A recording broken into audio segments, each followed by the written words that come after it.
As someone who lives across the pond, I know the feeling of wanting to learn more about the glamorous theatres of Broadway. There's so much beautiful history to these spaces, so today we're going to walk through every single one of them alphabetically and learn one fun fact. From controversies to mock elections, theatre ghost sightings and forgotten pieces of marquees, here is something you maybe didn't know about every single Broadway theatre.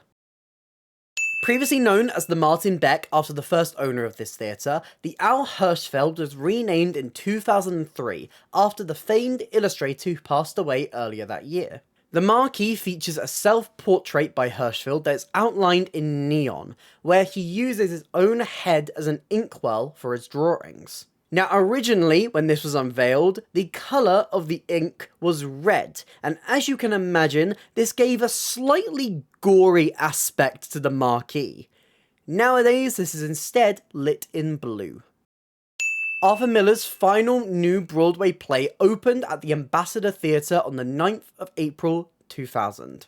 The ride down Mount Morgan had a mixed reception on Broadway, and featured an interesting controversy surrounding a feud between lead actor Patrick Stewart and the producers of the show, which was made public by Stewart in a speech given after a matinee performance on the 29th of April 2000. In this speech, Stewart stated to the audience that he and Arthur Miller no longer had confidence in their producers' commitment to the production or their willingness to promote and publicise it, and asked the audience to spread the word as they felt frustrated and helpless.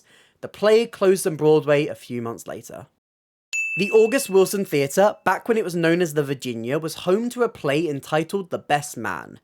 This explored a fictional presidential race set in the 1950s. As this play opened and ran during the 2000 election race between Al Gore and George W. Bush, the producers recognised a lot of the parallels between the real-world events and the fictional election in the play. Because of this, they decided to set up a voting booth in the lobby, allowing audiences to cast their non-binding votes in the upcoming election. In contrast to what happened during the real election, the audience vote swayed heavily towards Al Gore. The Belasco Theatre is named after David Belasco, a theatre maker, director and producer who passed away in 1931. It is said that he haunts this theatre, often sitting in the theatre's empty box during the opening night of productions at this theatre. But my favourite fact about David Belasco's ghost actually comes during the production of Hedwig and the Angry Inch. This is a musical that had existed for a long time before it finally made it to Broadway in 2014. And for this production, they reworked some of the script to explain how Hedwig, as a failing rock star, managed to get her hands onto a Broadway theatre. This included a joke about David Belasco's ghost, as Hedwig asked the audience members in the boxes to tell her if the ghost appeared, because that would mean that the production would be blessed. Now, whether David Belasco's ghost did appear in the box, I don't know. However, Hedwig and the Angry Inch did go on to win the Tony Award for Best Musical Revival, so I think it's fairly safe to say it was blessed. 13 the Musical had a fairly cold reception when it opened at the Bernard B. Jacobs Theatre in 2008. Despite this, it's a production that has a very interesting legacy, thanks to the young cast who went on to become big names. You likely already know about Ariana Grande, but the show also starred Elizabeth Gillies, who starred in Victorious alongside Grande, and now can be seen in Little Shop of Horrors. At the time of recording this, she currently stars off-Broadway alongside another 13 the Musical alum, Graham Phillips. As well as them, we also have Ali Trim, who is currently starring in Wicked on Broadway as Glinda, and Eric Nelson, who has gone on to become the youngest producer to win an Emmy at age 23. Another fun fact about 13 the Musical is not only was their full cast made up of teenagers, but also the entire band too. The Booth Theatre isn't the first New York theatre to be named after Edwin Booth, a famous performer from a family of actors back in the 17th century. The first was a theatre built by Edwin himself in 1869, aptly named Booth's Theatre. However, Edwin struggled to make this theatre financially viable. He went on to sell the building in 1881, where it became a department store and eventually was demolished. Now, if you know your American history, the surname Booth will be ringing some bells, as Edwin Booth was the brother of John Wilkes Booth, the actor who went on to assassinate Abraham Lincoln. Daniel Radcliffe starred in Equus on Broadway at the Broadhurst Theatre. One of my favourite facts about this production actually surrounds it prior to transferring to Broadway. Daniel Radcliffe was 17, just coming off of a huge franchise that we shall not name, and this newfound fame drew a lot of paparazzi to the theatre. They gathered outside the stage door to get shots of him, so in an effort to get them to stop, Radcliffe started to wear the exact same outfit to the theatre every day for months. This meant that it looked like all of the photos were taken on the same day, so the paparazzi couldn't sell them. A clever workaround to make sure that they stop. Now, is this technically a London theatre fact? Because it happened in London? Sure, I guess. I mean, the production did move to Broadway, but I just wanted to speak about this because I thought it was fun. What are you gonna do? Tell my mum? The Broadway Theatre, fitting its name, is one of the only Broadway theatres to actually physically be on the street known as Broadway, the other being the Winter Garden Theatre. The Broadway Theatre also has a very memorable birthday, having opened originally on the 25th of December 1924. It's a Christmas baby! Also, side note, look how beautiful the Broadway marquee is. Oh my god, it looks stunning. I cannot wait to rank all the Broadway marquees soon. I promise I'll make that video. There's many reasons why I love the Circle in the Square theatre, but one of the coolest things about it is that it is the only Broadway theatre that has an accredited drama school attached to it. The Circle in the Square Theatre School was opened by the theatre's original artistic director, Theodore Mann, in 1961, and allows students to train and perform at the Broadway Theatre, as well as offering students the chance to see productions at the theatre for free. According to their website, the theatre school also has a lot of exciting alumni from both their full-time course and their summer intensives, including Kevin Bacon, Matthew Lillard, Idina Menzel, Viola Davies, and Lady Gaga. Now, you can obviously tell that the Ethel Barrymore is named after the famed actress, but do you know how this came to be? The Shuberts wanted Ethel Barrymore to star in a play for them, and, in turn, switched to Shubert management from the Frohman brothers, who had repped her for her entire career up until that point. To sweeten the deal, they told her if she agreed, they would develop an entire theatre and name it after her. Obviously, she said yes, and work on the theatre began, but can you imagine being so wanted, being so successful, that they will build an entire theatre to convince you to do one play? I can't relate. The Eugene O'Neill Theatre was named posthumously after the famous playwright, but this plan initially received pushback from none other than O'Neill's widow, Carlotta Monterey. Her reasoning? She believed that her late husband would not have wanted a commercial venue named after him. Eventually, she relented and the venue was indeed named after him in 1959. The set for Come From Away at the Gerald Schoenfeld Theatre included real trees as part of the set. While some of you may have known this, you may not have seen this photo, taken on stage of the musical, where one of the trees had started to sprout during the run. New life created live on stage. This fact is super simple, but I just really love the parallel. The largest Broadway theatre when it comes to capacity is the beautiful Gershwin Theatre, currently home to Wicked, as it has been for over 2 decades now. The parallel comes if you look across the pond, over to the West End, where our biggest theatre is the Apollo Victoria Theatre, which has been the London home of Wicked for almost 2 decades now. And let's go from the biggest to the smallest. Let's use this fact to speak about the rules of being a Broadway theatre. Unlike London, where the rules are so loosey-goosey that you can be a huge theatre literally across the street from another West End theatre and still technically be off West End, Broadway has a much clearer definition of what counts as Broadway and what is off Broadway. The general split between off and on Broadway is mainly surrounding who is eligible for Tony Awards, but a 1949 Actors' Equity Agreement helps lay out some more guidelines in this divide. The main criteria is size. The Hayes manages to just about sneak into being a Broadway house with an approximate capacity of just under 600 seats, 100 more than the minimum requirement of 500.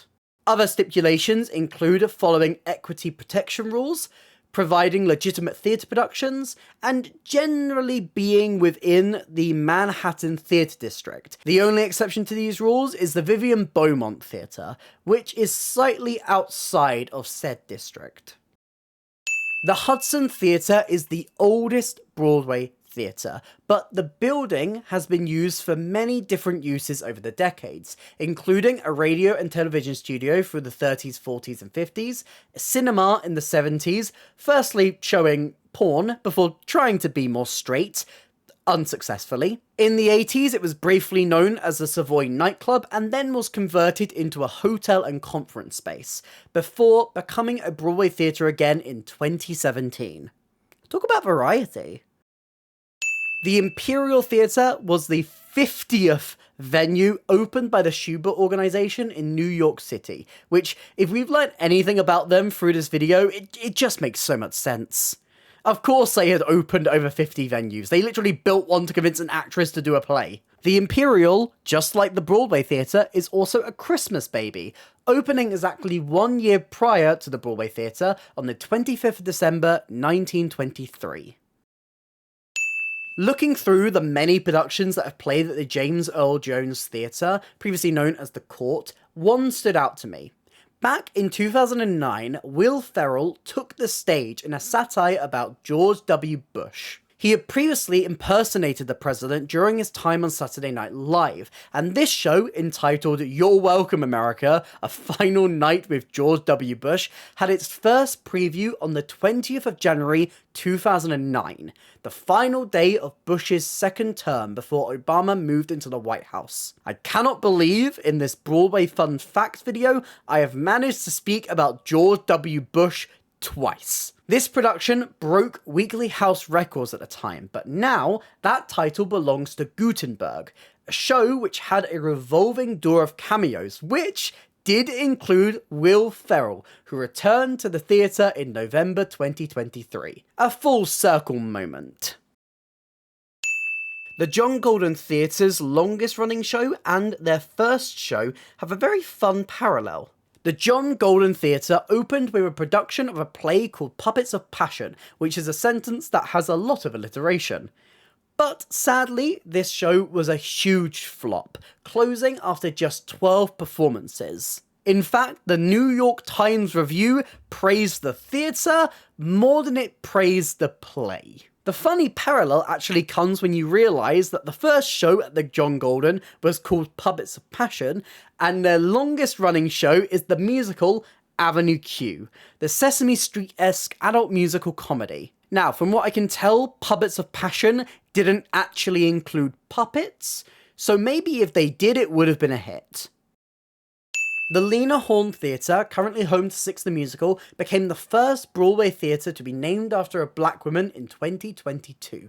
This change came from a pledge to increase racial and cultural diversity from several theatre owners during the COVID-19 shutdown, following on from discussions that came from the murder of George Floyd and the Black Lives Matter movement. The Lena Horne is the third Broadway theatre and the most current Broadway theatre to be named after a black person. The first being the August Wilson in 2005, and the second, the James Earl Jones, also happening in 2022.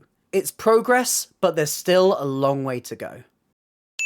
It hasn't been a great few years for the Longacre Theatre on Broadway, having quite a few shows struggling to find an audience. This is most poignant with the recent closing of Dead Outlaw, a musical that had a lot of buzz from off-Broadway, but found itself in a very overpopulated season and struggled to find an audience because of that. But we can also see this with other shows at the Longacre, including Swept Away, Lempicka, The Prom, and Diana the Musical, just to name a few. This association of the Longacre with flops actually goes much further back than you would expect. A book written by William Goldman in 1969 specifically labelled the Longacre Theatre as a flop theatre, and claimed the owners could only get Drek to play there. This killed a lot of confidence in the theatre, leading to a run of flops in the early 1970s. The run of flops eventually ended in 1975 with the opening of The Ritz, which played at the Longacre Theatre for 400 performances. If you angle yourself correctly, you can see a section of the Lunt-Fontaine's marquee is still dedicated to a previous show. While most of the boards feature the theatre's current tenant, Death Becomes Her, towards the side of the building you can see an old piece of the Little Mermaid marquee from 2009. The construction of the American Eagle building next to the Lunt-Fontaine Theatre meant that when the Little Mermaid closed, they were unable to remove this small section of marquee, which can still be seen in between the buildings. It's a little sun damaged and faded, but it's still definitely the Little Mermaid. Having opened in 1903, the Lyceum is one of the oldest Broadway theatres, but whereas other buildings have been used for other purposes, the Lyceum has stayed open and active as a Broadway theatre for its entire lifespan. If you're curious, the other two that opened in the same year were the Hudson and the New Amsterdam, both of which opened in the prior month in October 1903. Look, of course we're going to speak about Spider-Man Turn Off the Dark when speaking about the lyric. What else would I talk about? When your Wikipedia entry says the plot for your musical incorporates the plots of Spider-Man 1, Spider-Man 2, and the Greek myth of Arachne, how can you not be fascinated? Spider-Man Turn Off the Dark famously holds the record for the longest preview period of a Broadway show. This happening while the show was at the Lyric Theatre, previously known as the Foxwoods Theatre. An injury on the night of the first preview suspended performances for a month, and by the time they opened on the 14th of June 2011, they had racked up a whopping 182 preview performances. Trust me, that's not even the weirdest fact about Spider-Man Turn Off the Dark. If you want to learn more about the production history of this musical, which you absolutely need to, you need to go and watch Wait in the Wings video on it because it's absolutely perfect.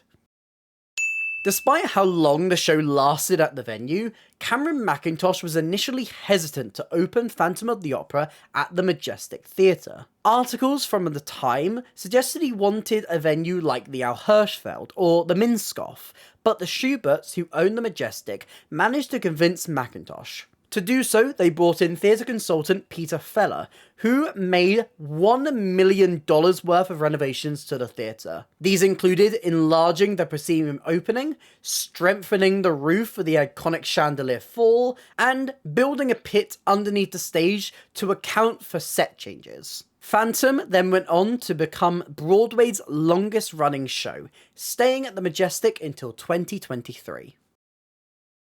A very simple one for the marquee, as this is the only Broadway theatre to exist entirely inside a hotel. The theatre is stationed within the Marriott Marquis Hotel, and you reach the theatre by heading up an escalator. An additional fun fact here is that as the show is currently the home to Stranger Things: The First Shadow, you literally walk into the theatre for a huge recreation of the Creel house from season 4 of the Netflix show, which looks so cool.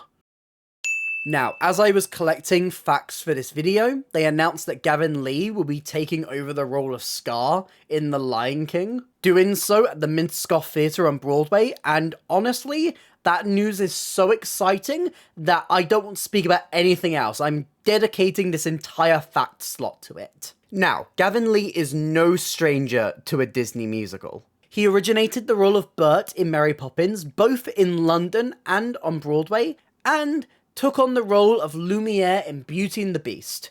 first at New Jersey's Paper Mill Playhouse, and then reprising the role as the show toured the UK, and eventually opened in the West End for a short summer season at the London Palladium. And trust me, I am now trying to think of other Disney roles Gavin Lee could play, because if we don't find a way to cast him in every single one, I think we're missing a trick here. The Music Box Theatre has a fun, unique name, and this actually comes from a suggestion from composer and lyricist Irving Berlin. This theatre was a passion project from both Berlin and Broadway producer Sam Harris, who wanted a house to stage some of Berlin's music box revues. According to the New York Times, in an article written to celebrate the theatre's 50th anniversary, the initial name was actually Irving Berlin's Music Box. But this name was seemingly declined by Berlin himself, admitting that it would have been too much Berlin. While most people recognise this, the current look of the Nederlander Theatre, the building looked very different during Rent's 12-year run, especially towards the end, as the building found itself covered in graffiti messages. This tradition started in a backstage alley, hidden away from view, which connected the main lobby to the stage door. Here, celebrities left messages on the wall to the cast and crew of Rent. Celebrities who left messages included Nicole Kidman, Tom Cruise, Joan Rivers, James Earl Jones, and RuPaul. This tradition of writing messages on the wall eventually found its way to the front of the theatre, with fans of the musical, known as Rent heads, writing messages of love to the cast and to the show itself. This trend was documented in a New York Times article called Writing on the Wall at Rent. The Cher show closed at the Neil Simon Theatre in 2019, and they quickly announced their next long runner to be MJ the Musical, set for an opening in mid-2020.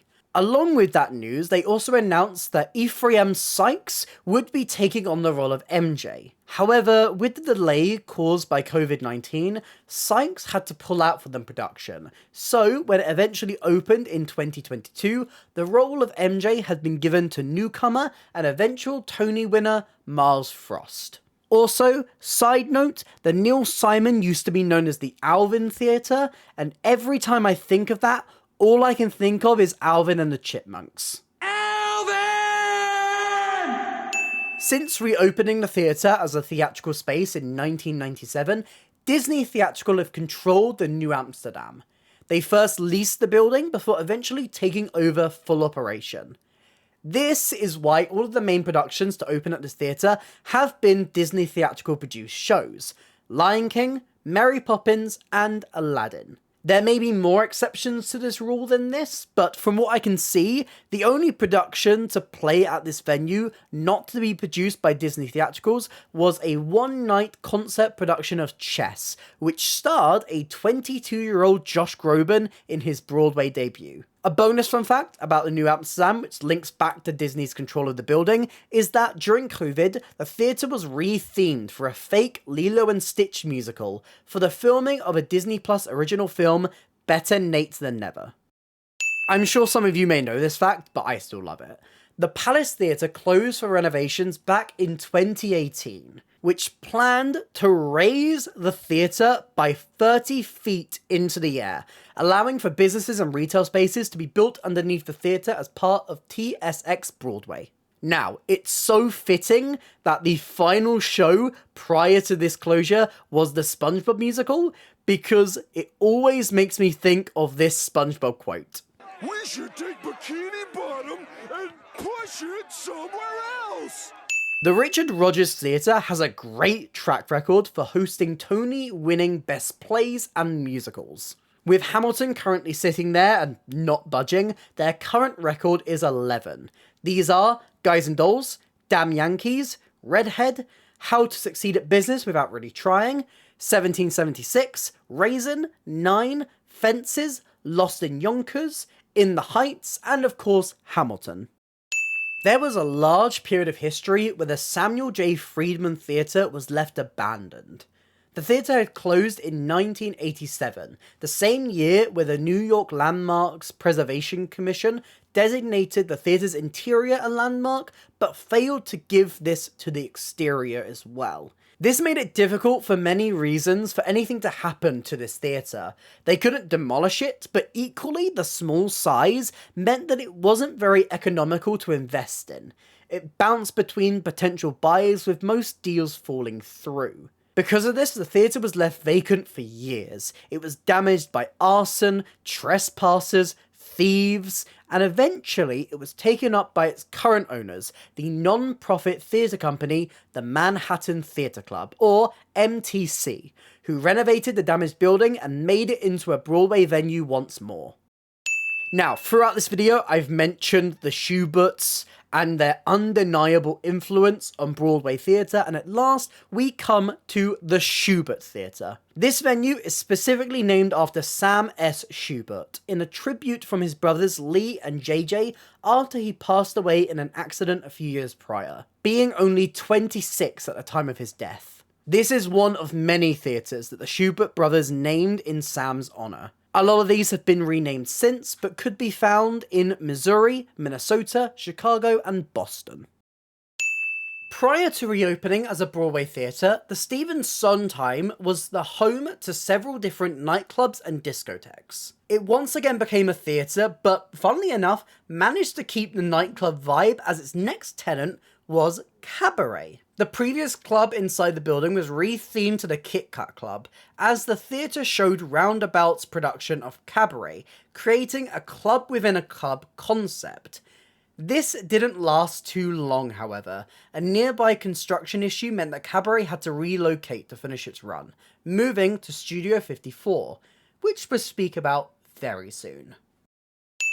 The St. James Theatre was the first Broadway theatre to reopen post the COVID-19 shutdown. Before closing, the theatre was home to Frozen, which sadly didn't get to celebrate a final performance as the rest of the run was cancelled during the closure. On the 26th of June 2021, the St. James welcomed back Broadway audiences with Bruce Springsteen's limited run show, Springsteen on Broadway. The name Studio 54 seems weird when you first see it. How did a Broadway theatre come to have such a name? The original theatre was converted into a CBS studio in the late 1940s, called, aptly, CBS Studio 52, which it stayed as until 1975. When the space was eventually bought, the theatrical history of this building had been forgotten, and instead, the venue was turned into an extremely exclusive nightclub called Studio 54. This nightclub in the late 70s drew large crowds, but only lasted a couple of years after the owners were arrested following a bust from the IRS. A few more clubs used the space for the following decades, but they struggled to be financial, until the space was acquired by Roundabout Theatre Company. This is where we can link one fact to another, because the similar nightclub history to the Stephen Sondheim Theatre made Studio 54 the perfect venue to move their production of Cabaret into. And funnily enough, the name and most of the venue were kept mostly as it was found. Next up, we have the Broadway theatre that has most recently renamed itself. This is the Todd Haynes Theatre, another theatre that is run by the Roundabout Theatre Company. Todd Haynes was a famous director who worked closely with Roundabout over the years, being honoured as the person who saved the company from bankruptcy. He grew the company from a small off-Broadway space to now being one of the biggest American non-profit theatre companies. When he passed away in 2023, Roundabout were very quick to honour him by changing the name of the American Airlines Theatre to the Todd Haynes, becoming official in January 2024. The Vivian Beaumont Theatre exists as part of the Lincoln Center, along with two off-Broadway theatres, the Mitzi E. Newhouse and the Claire Toe Theatres. It is a space that can be uniquely used as a traditional front-on proscenium arch style theatre, but also has the ability to be extended with a thrust stage. It also has a huge backstage area. 75% of the theatre's area is just taken up by the stage and the backstage facilities. For the Walter Kerr Theatre, let's have a fun fact about their current tenant, Hadestown. When shows open on Broadway, there's a point where they are considered frozen. From there, writers are not allowed to make any changes to the material. With this, there was a section in the song Epic 3 on Broadway that writer Anais Mitchell was very unhappy with. She left it unchanged, but eventually when the show returned to London, she got to adjust the lyrics in the bridge to make it into the version that we know now. At first, this was going to be a change exclusive for London, but the Orpheus actor at the time, Jordan Fisher, managed to come across a bootleg of Hadestown on TikTok and heard the new lyrics. He went to Anais Mitchell, asked if he could sing the new version, and now, both in London and on Broadway, the new version of Epic 3 is sung. Funnily enough, however, when the original Broadway cast returned to London, the lyrics in Epic 3 actually reverted back. Meaning that when the eventual pro shot of Hadestown comes out, it will not feature the up-to-date lyrics in Epic 3. And we end our exploration of Broadway theatres with the Winter Garden, and for this, I want to speak about a theatre rivalry for the ages. A lot of you may already know this, but I absolutely couldn't resist talking about it. Beetlejuice had originally opened at the Winter Garden Theatre and struggled at first to find its audience. The Winter Garden Theatre was in high demand, and Beetlejuice had been below the stop clause for the theatre, allowing the venue to close the show. However, things eventually turned around for Beetlejuice. It started to go viral on TikTok. The show saw a huge boom on that platform, which resulted in the show performing better and better, and finally, things looked up for the Ghost with the Most. Sadly, however, despite this upwards growth, their contract meant that if they hit their stop clause, they had to vacate for an upcoming production of The Music Man. They couldn't find their way out of that contractual agreement, and eventually, Beetlejuice announced their Broadway closure. Now, as a very meta show that liked to break the fourth wall, the feud eventually found its way into the text of Beetlejuice itself. Early into the run, there was a line in the Beetlejuice musical where the main character showed his distaste for the musical Brigadoon by simply stating, "F*** Brigadoon." After the drama, this line was very simply changed to "F*** the Music Man." And that is one fun fact about every single Broadway theatre. What's your favourite Broadway theatre? Do you have any other fun facts to share? Let me know all your thoughts in the comments down below. If you did enjoy this video, please consider hitting like and subscribe. It really helps me, it helps out the channel. Here's some links to some other videos on screen right now and a link to my Instagram if you'd like to drop me a follow over there. I also have other social links and a merch store in the description down below. But that's it for me today, and I hope to see you next time. Bye!